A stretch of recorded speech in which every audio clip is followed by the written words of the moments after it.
दास्तान गम तहरीर अबू याह्या। आज के दौर में जिससे मिलिए वो अपने दुखों और मसाइल की दास्तान सुनाता हुआ मिलेगा। जो मसाइल का जिक्र नहीं करता वो ना मिली हुई चीज़ों और महरूमियों पर सरापाए हसरत व यास बना हुआ होगा। ऐसा लगता है कि लोगों के पास मौजूए गुफ्तगू अगर है तो सिर्फ ये है कि इनके पास क्या नहीं है। कितनी अजीब बात है कि ये गुफ्तगू वो लोग करते हैं जिनके दौर में इंसानी तारीख में पहली दफा एक आम आदमी को भी वो कुछ मुयस्सर है जो माजी में बादशाहों को भी हासिल नहीं था। इस बात की हजारों मिसालें दी जा सकती हैं।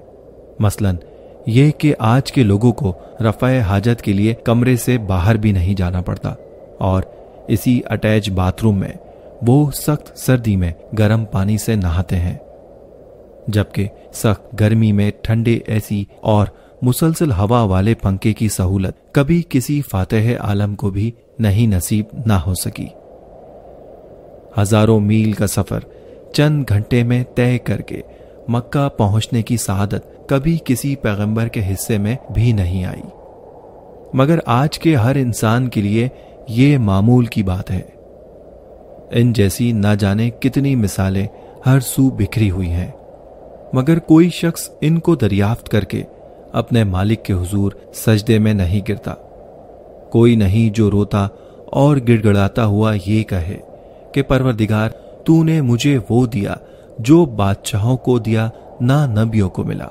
हाँ, गुर्बत के शिकवे बहुत मिलेंगे, महरूमी की शिकायत बहुत बयान होगी, मायूसी के किस्से बहुत सुनाए जाएंगे, मगर काश कोई इन दुखी लोगों को ये बताए कि ये हजार पाकर एक के खोने का शिकवा कर रहे हैं, अहम तरीन पाकर बहुत कम की महरूमी से रंजीदा हैं।